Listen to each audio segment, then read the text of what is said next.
Hello everyone, and welcome back as we take a look at an important precursor to German idealism and Romanticism, a figure who is understudied and generally unknown to many philosophers, Johann Hamann. Hamann was a figure of tremendous importance to history, who was called the Magus of the North and the brightest star by Johann Wolfgang von Goethe. Hamann came to be an influential father of the Sturm und Drang movement in Germany, and a key figure, and really the pulsating heart of the litany of German counter-Enlightenment writers and philosophers, and also an important influence on the development of postmodern deconstructionist literary and language theory. Hamann was, first and foremost, a philosopher of language who came to the conclusion that language, more specifically poetry, is the very core of human nature and something that empiricists were incapable of grasping or understanding. From about 1620 to 1781, European philosophy was experiencing the so-called Enlightenment. Hamann is generally cast by the Enlightenment propagandists as a father of the counter-Enlightenment, and Hamann saw the crisis of modern philosophy being the crisis of reason. The solipsism, relativism, and epistemological nihilism emerging from Cartesian and mechanistic philosophy were the main culprits of this crisis of reason for Hamann. To save reason, in the classical and transcendent sense, Hamann turned to language. Hamann saw Enlightenment reason, in the sense of reckoning as Hobbes used it, as leading to a hollow way of life. In his words, Enlightenment rationalism was an non ens rationes, a stuffed dummy which the howling superstition of our unreason endows with divine attributes. Hamann is arguably the first systematic philosopher of language in the modern period, which is the main reason for his influence upon contemporary postmodernism, although many contemporary postmodernists are themselves probably unfamiliar with Hamann, though they owe him a great and important debt. According to Hamann, the question of what is reason was really the question of what is language. And this question of what language is what preoccupied much of Hamann's philosophy. Part of what Hamann is criticizing is the mechanistic universe and mechanistic way of life. Mechanical philosophy, as it infects every aspect of life, creates a constrictive framework which stifles and stunts the vitality and organic rhizomatic fluctuation of life, as well as stunting the human imagination. Furthermore, the mechanical reasoning of Bacon, Descartes, Hobbes, Locke, and others leads to a rigid and unpassionate view of life, which ultimately and ironically kills life itself as it strips anima, the soul, away from all life forms. The mechanistic outlook on life was a prison to try and capture the uncapturable. No schema, no system, and certainly no claim of universal reason could possibly capture the fluctuating vitality that is life. To this point, Hamann turns to language to solidify his position.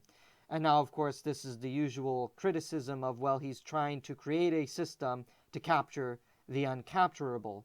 Yet there are important aspects that we are now going to turn to and try to understand from Hamann's perspective. And indeed, I think most of us will find it insightful and stimulating, if not thought-provoking. In turning to language, Hamann hoped to show why language is the attempt to capture reason and bring it down into a boxed prison. But in this turn to language, Hamann hoped to show, ironically, the deficiencies of language, and what, in language, did hold sway over the human being. Human language cannot capture the real essence of reality, the thing itself. This does not mean, however, that language is useless, as we shall see and as he tries to explain. There are two critical principles to Hamann's philosophy of language. First is that symbolism, imagery, and passion hold sway over sentence analysis and logic. That is to say, humans, as passionate creatures, understand the passionate, seen through symbolic imagery, before they understand the rigidity of sentence structures, which is what you would get in an analytic linguistic analysis, right? You try to understand verb, adverb, noun, pronoun, adjective, the syntax, etc. Instead, Hamann says, humans don't even understand that, let alone should we even try to force that onto people. Instead, what humans instinctively understand is the imagery that is communicated by the sentence, by the language itself. Symbolism, imagery, metaphor, and analogy are what humans understand first and foremost in language, not the actual language structure. Thus, as he says, poetry is the mother tongue of humans. And it should not be surprising that it is after Hamann that Germany experiences a great poetic and linguistic renaissance, and that the poet Goethe praised him so significantly. You have, after Hamann, the great renaissance of German literature, with Novalis, Goethe, Herder, Hölderlin, and others. The origins of language for Hamann begins in symbolism, imagery, and metaphor. Indeed, the very essence of being human is in poetry. Poetry makes us human. The symbol, the image, and the metaphor is what makes us human. The absence of poetry, or the rise of counterfeit poetry, makes us inhuman. And that is what Enlightenment rationalism was doing, by destroying symbolism, by destroying imagery, by destroying metaphor, by destroying the symbolic and the fantastical. Enlightenment reason was crippling man. Language, then, is not about communicating thoughts in a formal manner, as in rigid analytic linguistic analysis.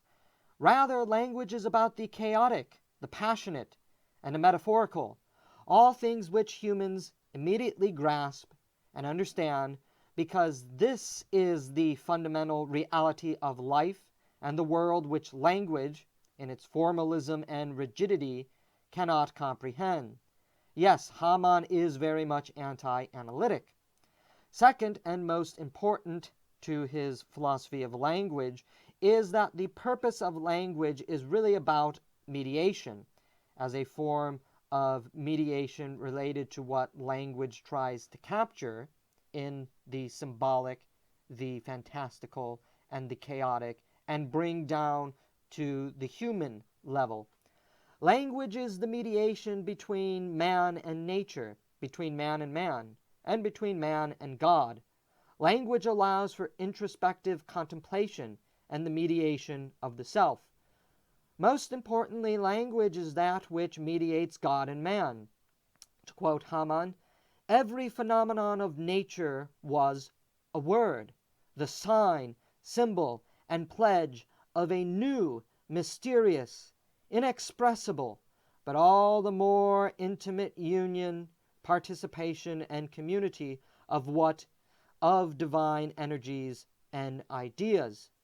Everything the human being heard from the beginning, saw with its eyes, looked upon and touched with its hands, was a living word, for God was the Word. For Hamann, words describe a concept, and a concept is an image. Therefore, language is the verbalization and written expression of the image, of the thought. Language is the mediation between humans and the thing itself. It is not the thing in itself. Poetry, art, music, literature, and religion all become mediators between us and the real thing in life. Thus, language as thought of conception, concerns itself about the thing itself, but is not, as I just said, and never is the thing itself. Language and thought are therefore tied together in Hamann's philosophy. They are not separate, itself indicative of Hamann's unitive pluralist philosophy. They are tied together insofar that language is the spoken expression of the image of the conception that has entered the mind of man. Thinking first emerges from the image, from the symbol, from the metaphor, which is why humans instinctively understand imagery, symbolism, and metaphor whenever they encounter it, even if they don't understand the grammatical or the syntax or the sentence structure. And this stands in stark opposition to Hobbes's linguistic theory, which argued that imagery, symbolism, and metaphor was useless and reflected superstition. On the contrary, Hamann takes up the challenge of Hobbes's gauntlet and says, no, the image, the symbol, and the metaphor is the very essence of reason and what makes us human. When we use language that we don't understand, this is tantamount to deception and lying. Second, when language fails to keep words and thoughts unified, e.g., language pointing us to the image, there is a chasm between language and thinking, reason, which prevents us from advancing in knowledge. Thus, the irony is, by severing the image and the symbolic from language, as the Enlightenment philosophers were doing, their claim that in doing this would advance knowledge, according to Hamann, would in fact stunt knowledge. Third, the attempt to capture conception or thinking, which is free-flowing, by the rigidity of grammatical rules, is an automatic failure, as life is in a constant state of flux, and the attempt to constrict language, and therefore constrict thought, is the attempt to destroy life. Per Hamann, through speech, all things are made and continue to be made. This does not, however, allow for the free construction of language for Hamann. This is because all conceptions already exist within the divine mind, which is truth itself, which is God in the classical pagan and Christian theologies. Therefore, when we create language, it either corresponds with an existing truth, the image or the symbol, to which allows understanding, or it does not, which leads to misunderstanding because it is false. It does not connect us to the image or the symbol, which is the true reality above us. Language is the key to understanding, and understanding depends on the other, the not I. For Hamann, the other is, of course, transcendent truth, to which all things come to understand. The sin of language theory is to, quote, mistake words for concepts and concepts for the real things, as he says. While they are all tied together, a word is not a concept and a concept is not the real thing.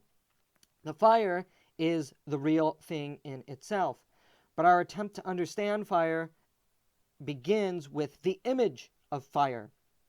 This begins the thought process, what fire is as a conception, and the end of this entire process is the language and definition of fire. But the language and definition of fire is not fire itself. It is really a straightforward language theory, as you could hopefully see. That is, when we say that fire is this in our definition, we have really constrained and constricted what fire is. Moreover, our language about fire isn't actually fire. It simply is describing that phenomenon, which is what fire is. Thus, we can see language can never truly grasp or control the thing in itself. It can merely point us to and mediate us to the real thing.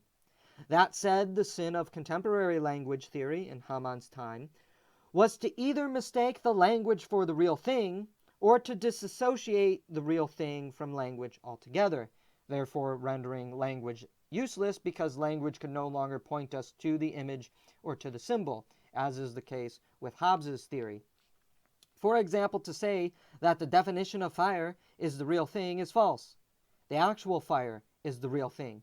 Our language of fire is just the verbalized expression of the conception or the image of fire which we encounter in the world. They are all tied together, and without one, the other does not follow and does not permit understanding. We cannot understand fire without language, nor can we understand fire without the image of fire, our senses. Hence, everything is unified together for us. Our knowledge depends on the other, according to Hamann. You could see the dialectic at work here. And that knowledge leads us to unitive integrity, rather than to break up and to examine in isolation, as analytic philosophy would have us do. Hamann is saying, no, how you properly try to approach conceptual learning and understanding is you must have everything tied together. Conversely, to separate language from the real thing also does grave harm, as it also establishes that chasm by which we cannot come to understand the real thing, which always eludes us as we have no mediation to or with it. This returns us, again, to the centrality of Hamann's theory of linguistic mediation. Without language, we have no mediation, no bridge to understanding the real, which means language cannot be the thought of concepts encountered in the world. Language is that bridge to the real, to the transcendent, to the image, and to the symbolic.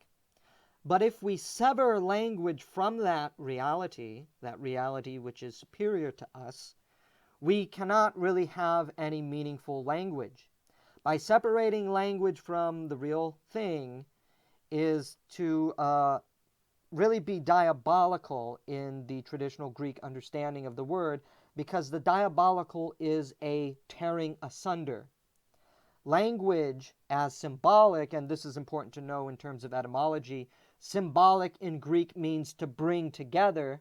So for Hamann, why language and symbol matter is because language brings us together with the symbol.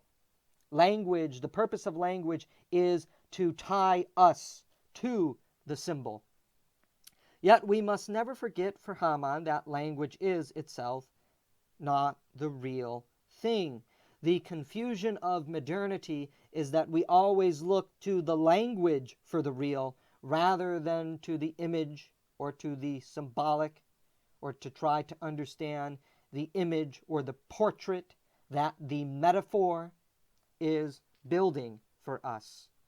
The real genius for Hamann is the man who knows that he lives in a world of paradox, symbolism, imagery, and constant relationality via mediation. The problem of the contemporary metaphysicians in Hamann's time is that they believe in their fixed materialist world that the world is simply that which is, reducing us to mere objects in the world or a subject detached from all objects. Again, for Hamann, such an embrace of this outlook on life, though it is wrong in his mind, is the cause of nihilism and eventually leads to the extermination of life itself. Another interesting aspect of Hamann's philosophy of language is how it relates to his social philosophy or his political philosophy. Hamann was intensely conservative. He was a communitarian particularist. For Hamann, the vitality of a people was bound up in their language, and the vitality of any nation was bound up with its national poetry. A people and nation that was ascendant, on the rise, would be producing great works of literature and music and art, because art is expressionist and deals with imagery and symbolism. A people and nation that was stagnant and heading toward decline and extermination would be a people and nation that was literarily and artistically drained and exhausted. What they would call art, Hamann would say, is counterfeit art. What they would call literature, Hamann would consider counterfeit literature. Not all art and not all literature is art and literature. A drained and exhausted people also would lead to its language becoming corrupt, decadent, and ultimately incomprehensible, because it never brings us up to the celestial realm. It never communicates for us the images that all humans innately understand. So you could also see he's opposed to the idea of the tabula rasa as well. We intrinsically and innately understand the image. Language, therefore, serves as the mediation between peoples. Language, not religion or land, is the bond that unites people, although religion and nationality is often bound up in a particular religion and in a particular region. Hamann, therefore, is a linguistic or language nationalist. Now, a people may share the same land and same religion, as I just said, but this is ultimately incidental and nothing more. What really unites a people is their language.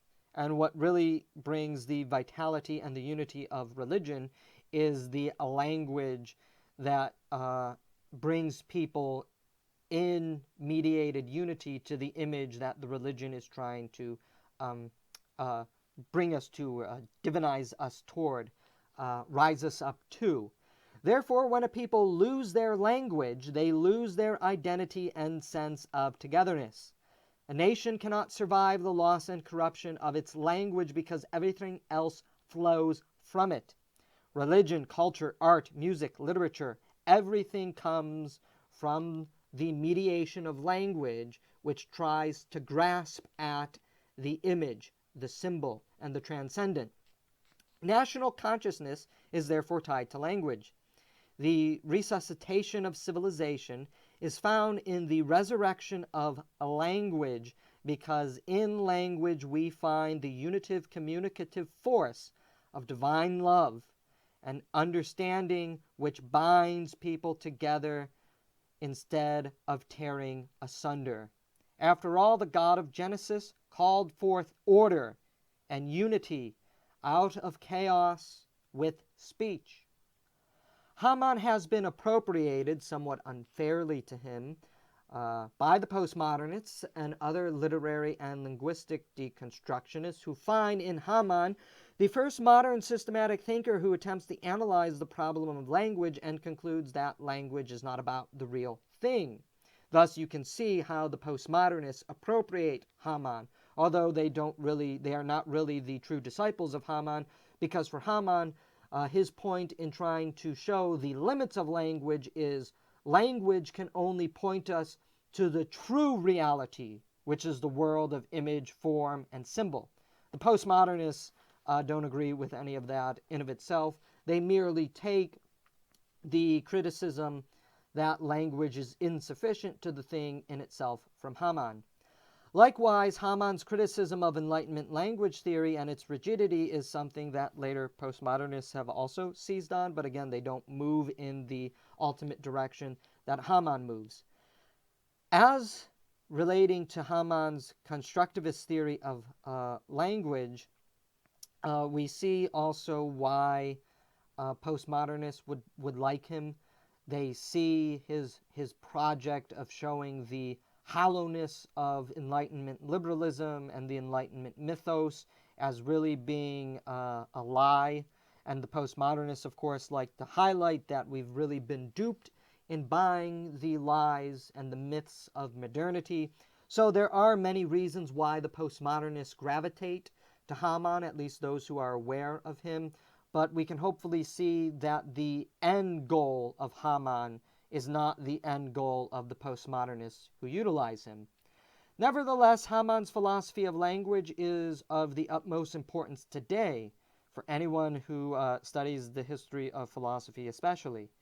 Hamann's linguistic and literary nationalism marks him as an early father of Romanticism, naturally so, the Sturm und Drang movement, and of German nationalism in particular. His assertions that the vitality and destiny of a people and nation being bound up with its language is something that many people today have come to reassert, particularly in conservative circles. Hamann's perspectivism, image and symbol-based metaphysic of language was also a major influence on Nietzsche and Carl Jung, and Jung's reemergence in the popular sphere, thanks to Jordan Peterson, means that Hamann should be studied to fully understand Jung, and in fact should be studied to understand where Peterson is coming from.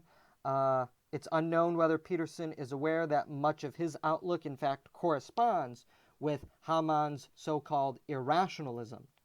And the newfound interests in myth, symbolism, and imagery were all dealt with by Hamann in the 18th century in detail in his writings.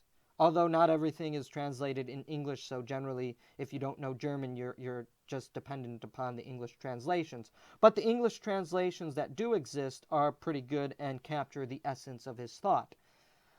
While it is true that the analytic tradition of philosophy, naturally, skipped over Hamann while the continental tradition preserved him, even where he has been preserved, he has been relegated to second-tier figure status behind disciples totally indebted to him: Kant, Hegel, Nietzsche, Jung. What do we see in Hamann's philosophy of language, then? Humans are poetic animals. Poetry and language are what makes us human. It's the centrality, it's the core to our humanity. Moreover, it is poetry that mediates man to the sublime, to the universals, to the God and the transcendent.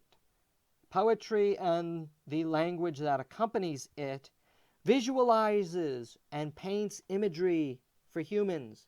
Thus, humans are not language animals per se, but visual animals first and foremost. Like Aristotle and St. Thomas Aquinas, humans learn through images first, not verbalization first. Language attempts to describe the image. Language is essential in this form of mediation. Lastly, human ties, the community, is the product of a shared language, because it is language that is the mediating bond between men that brings two together as one and allows for an ascent to the higher realm of existence, which is above language. Language is that mystical force, that mystical spirit that allows man to penetrate into the divine and into the realm of imagery and symbolism, into that transcendent realm which is above reason. Put it this way: language is not the end in of itself. Language is the gateway, the sacrament, the bridge to that which transcends it, of which language attempts simply to mediate us to. We are not united by the image. We are united by the shared language that transports us as if on celestial wings to that image which calls us up to it. Thank you.